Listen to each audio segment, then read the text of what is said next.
this guy's garage. Like and subscribe. Oral questions. Questions orales. To the honourable member for Regina Capel. What a mess. Yesterday was a gong show at the bottom of a dumpster fire, wrapped up in a cluster. The finance minister resigns, the prime minister hides all day and then has to beg his MPs not to fire him. But the worst news, buried underneath it all, was a devastating gut punch to Canadian taxpayers. A $62 billion deficit smashing through the already insane $40 billion guardrail. Canada is a serious G7 NATO partner staring down the threat of 25% tariffs. We deserve a strong leader with a new mandate. Why not let Canadians decide by calling a carbon tax election? The Honourable Minister of Finance and Public Safety. Mr. Speaker, I want to start by thanking the Opposition House Leader for his heartfelt congratulations on my new role. I want to tell him, Mr. Speaker, and all Canadians, that our government is very proud of the fall economic statement that we made public yesterday. Mr. Speaker, the fall economic statement speaks to growth in the Canadian economy. It speaks to supporting Canadians with serious affordability challenges. It speaks to a declining debt to GDP ratio, the best in the G7. And Mr. Speaker, we haven't finished supporting Canadians, something the Conservatives aren't interested in doing.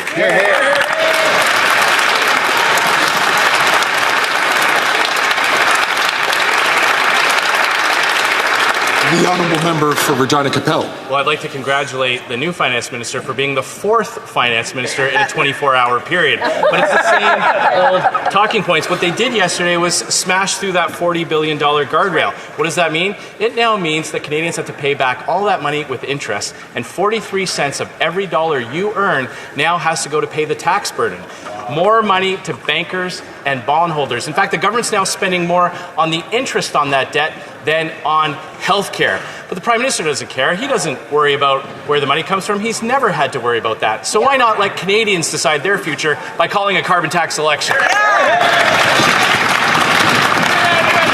The Honourable Minister of Finance and Intergovernmental Affairs. Mr. Speaker, Canadians expect their government to be focused on their economic concerns.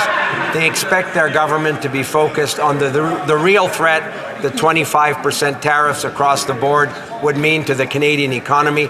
That's the work that our government's doing. I can report, Mr. Speaker, I had an encouraging preliminary conversation with the Foreign Affairs Minister yesterday, with the Border Czar, with Mr. Holman. We look forward to working with the incoming administration on border security, something that the fall economic statement generously supported yesterday. This is the work Canadians expect us to be focused on, and we're looking forward to doing that work.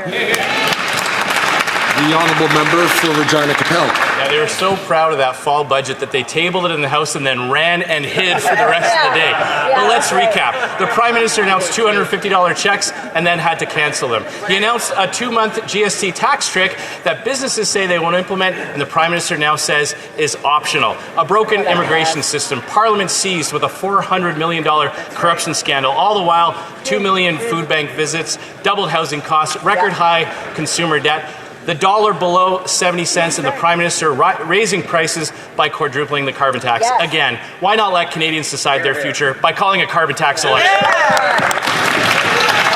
Honourable Minister of Finance and for Intergovernmental Affairs. Mr. Speaker, as I said a moment ago, we're proud of the fiscal and economic record of this government. This is a record, Mr. Speaker, of supporting Canadians through the pandemic. This is a record of investing in entrepreneurship and innovation.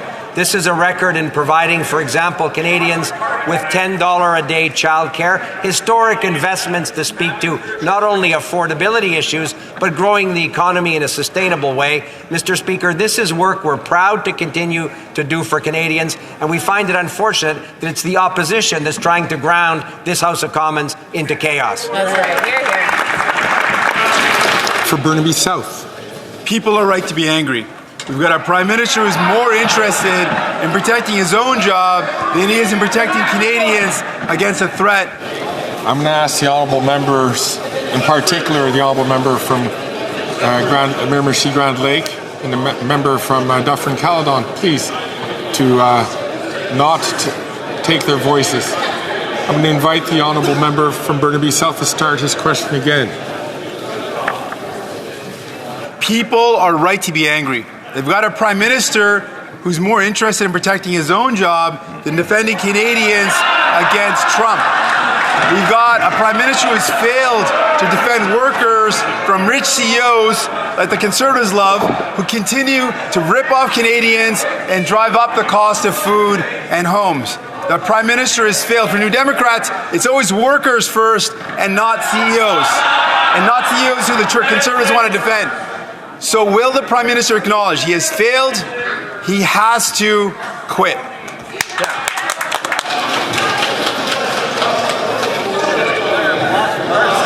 Order, please.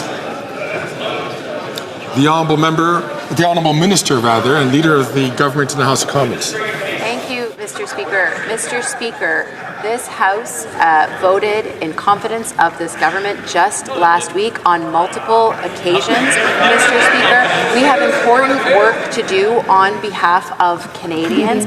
We have a very important relationship to manage with the United States at a pivotal time, Mr. Speaker, and that is exactly what this government is focused on doing. Thank you, Mr. Speaker. The Honourable Member for Brantford-Brant. Mr. Speaker, this Prime Minister has lost confidence of his cabinet, his caucus, and all Canadians as he desperately clings to power. Yesterday, the Liberals dropped their fall economic statement and literally ran out of the House. A $62 billion deficit, missing their target by a whopping 55%. The end result? Canadians are now paying more on debt interest charges than on health care. When will this Prime Minister end the misery, call a carbon tax election, so Conservatives can finally fix what they have broken? The Honourable Minister of Justice and Attorney General. Mr. Speaker, I want to take the opportunity to inform the Justice critic that, in fact, in that fall economic statement, he would have seen a series of measures that address community safety in our communities across the country. He would have seen measures that crack down on auto theft. He would have seen stricter bail and sentencing provisions. He would have seen provisions in the sex offender registries to get tough on child sex predators. He would have seen securing our borders to provide confidence to our American counterparts, cracking down on money laundering and terrorist financing. These are all measures that we all have an interest in promoting, passing, and getting funded in this country to keep Canadians safe. The Honourable Member for Brantford-Brant. After 9 years of this Prime Minister's economic vandalism and inflationary spending, he has added more to the debt than all previous Prime Ministers combined. Now Canadians are paying more. Our national debt now sits at $1.24 trillion, an astronomical number that our future generations will have to deal with. Canada's promise of powerful paychecks, affordable housing, safe streets have all been shattered under the NDP Liberals. This Prime Minister has lost confidence of his caucus, the House, and Canadians. When will he call an immediate carbon tax election? The Honourable Minister of Justice and Attorney General. Mr. Speaker, that member is a former Crown attorney. He knows, in terms of keeping communities safe, it starts with addressing the prolific amount of guns that are in our communities. What's in that fall economic statement? $597 million to take weapons off of our streets. What else is in there? Mr. Speaker, that member knows that organized criminality is a problem in Canada from coast to coast to coast. What we are doing with organized criminality is ensuring tougher penalties for financial crimes, cracking down on money laundering, and cracking down on terrorist financing. You get at the cause of the problem when you address the money flow. That's what we're doing in the fall economic statement. We wish we could have their support. Yesterday, the fall economic statement confirmed what former finance minister, the budget officer, and the Globe and Mail already told us, that this weak and now wounded Prime Minister hijacked the statement to drive Canada through the fiscal guardrail and over a cliff. $62 billion in overspending. That's 50% higher than their own target set just months ago. They told us over and over again that the deficit wouldn't exceed $40 billion. Simple question. Why did they mislead Canadians again? Yeah, way to go. The Honourable Minister of Finance and for Intergovernmental Affairs. Mr. Speaker, far from misleading Canadians, the government thinks it's important to be transparent in terms of the fiscal picture of the government. That's why, Mr. Speaker, based on legal advice and accounting practices, the government booked contingent liabilities that increase the initial debt a deficit projection to the level that my colleague referred to. Mr. Speaker, this is about righting historical wrongs with Indigenous peoples, something the previous government, Conservative government, ignored. And Mr. Speaker, we think the responsible thing to do is to be transparent with Canadians. That's exactly what we did.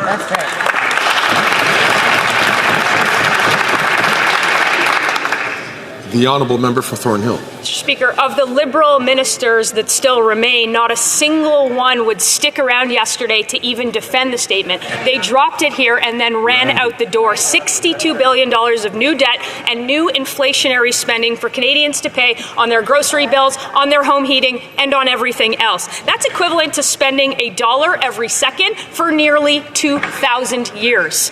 The Prime Minister has clearly lost control of his caucus. He's lost control of his cabinet. He's now lost control of spending. So when will he give Canadians the chance to weigh in and call a carbon tax election? That's right. The honourable minister for innovation. Mr. Speaker, we have no lessons to learn from the Conservatives, Mr. Speaker. On the eve of Christmas, what we presented to Canadians, Mr. Speaker, it's no time for slogan. It's no time for smiles, Mr. Speaker. This is time for us to be serious. What the Minister of Finance presented yesterday was a fall economic statement which is focused on growth, investment in our workers, investment in our industry, and investment in Canada. Mr. Speaker, you know what? Because confident country invest in themselves, something that the Conservative could not understand. We'll stand for Canadians. We'll stand for Canada on this side of the House.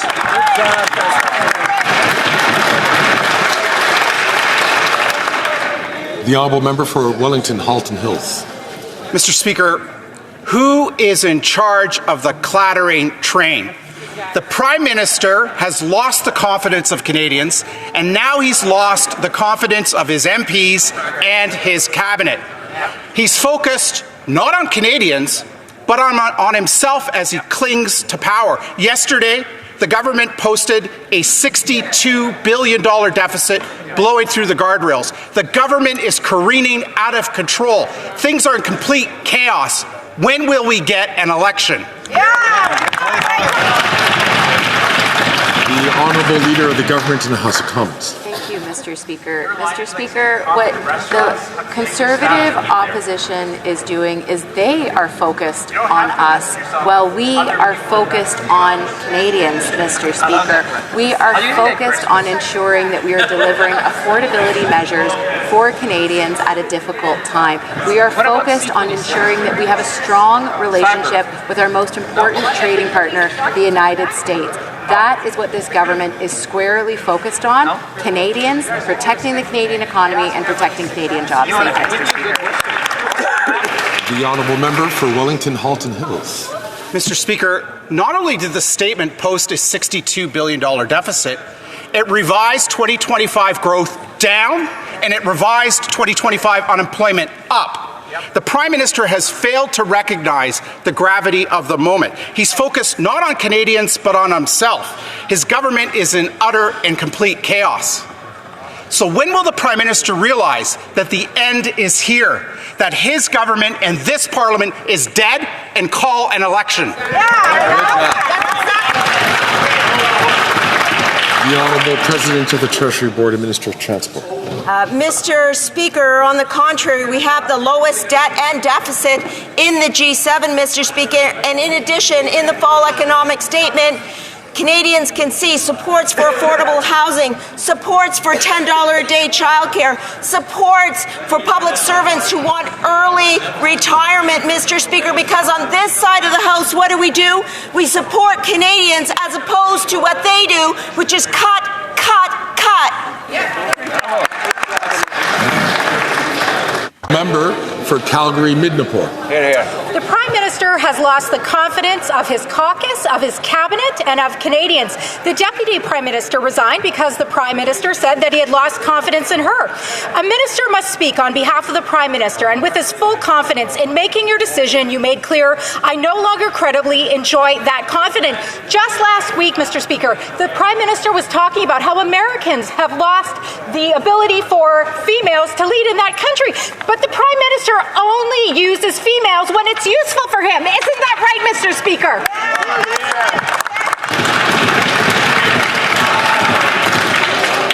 The Honourable Leader of the Government in the House of Commons. No. Honourable Member for Calgary Midnapore. Mr. Speaker, the Prime Minister has lost the confidence of his cabinet, of his caucus, and Canadians. He blew through the $61.9 billion deficit over the $40 billion guardrails that he had set. The Finance Minister, she tried to warn him, and he fired her for trying to warn him.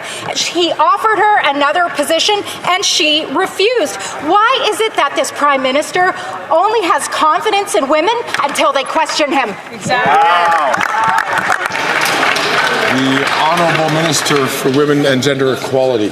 Mr. Speaker, the Conservatives keep bandying about the word feminism, but let's talk about tangible policies that are offered in the fall economic statement for women. $50 million to build more shelter spaces across this country, Mr. Speaker. $15 million for women's organizations whose goal it is to end gender-based violence, as well as permanent funding for the Sexual and Reproductive Health Fund.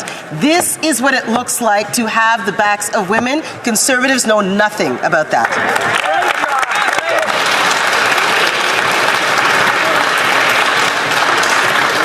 The Honourable Member for Kelowna Lake Country. This Prime Minister has lost confidence of his cabinet, of his Liberal MPs, of Canadians as he clings to power. Hours before she was set to release the fall economic statement, the former Finance Minister quit, saying, quote, "On Friday you told me you no longer want me to serve as your Finance Minister and offered me another position in cabinet," unquote.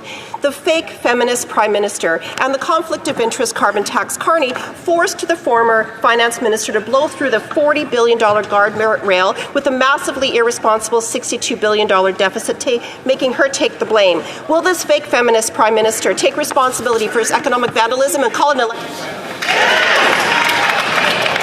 The Honourable Minister for Women and Gender Equality.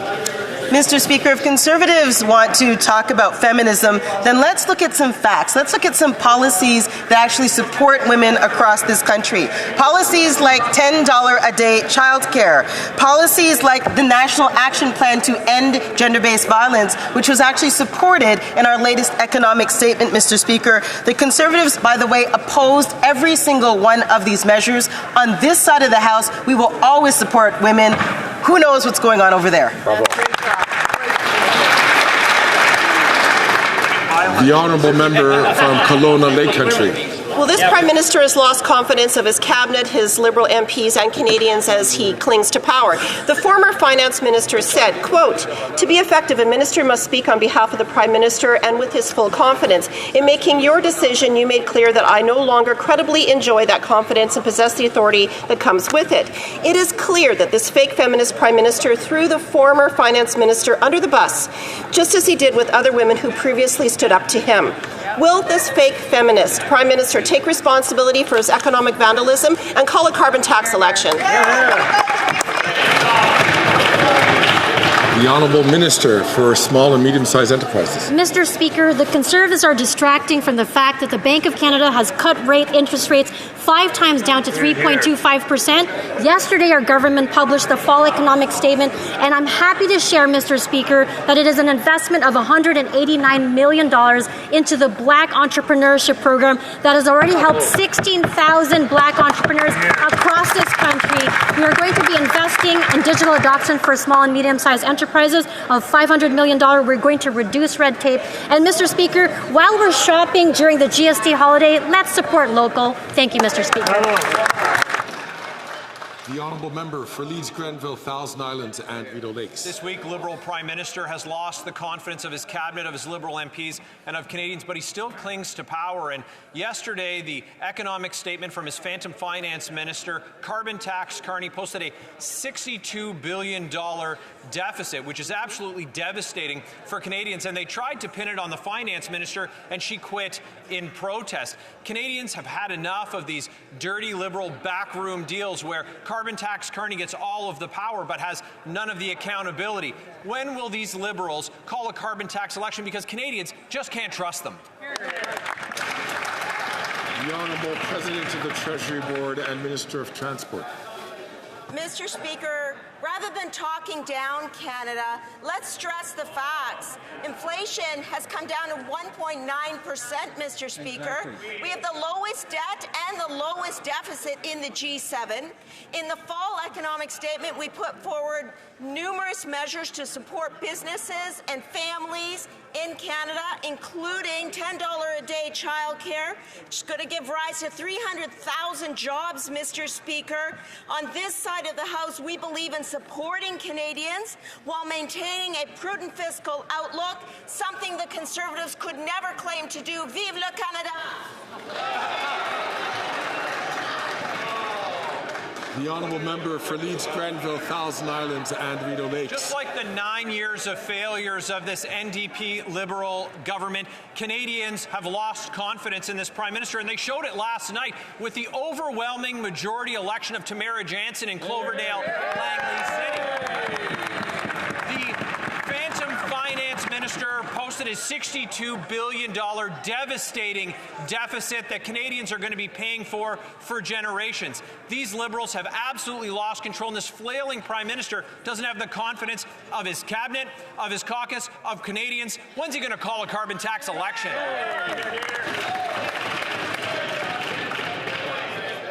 The Honourable Minister for Natural Resources and Energy. Thank you, Mr. Speaker. In the fall economic statement yesterday,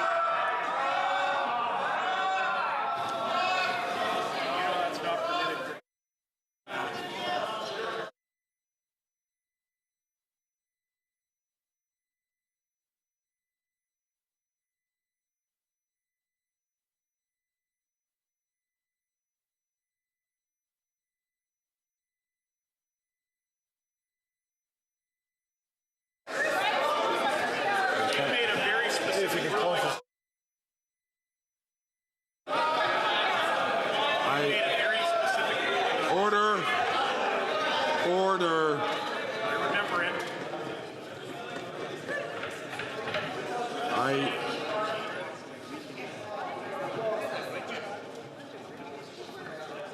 It's important for all members to ensure that they, especially male members, there are particular rules in terms of the dress that is in this place. I am not certain that the sweater is a trop, but I'll invite the Honourable Minister perhaps to button up his jacket.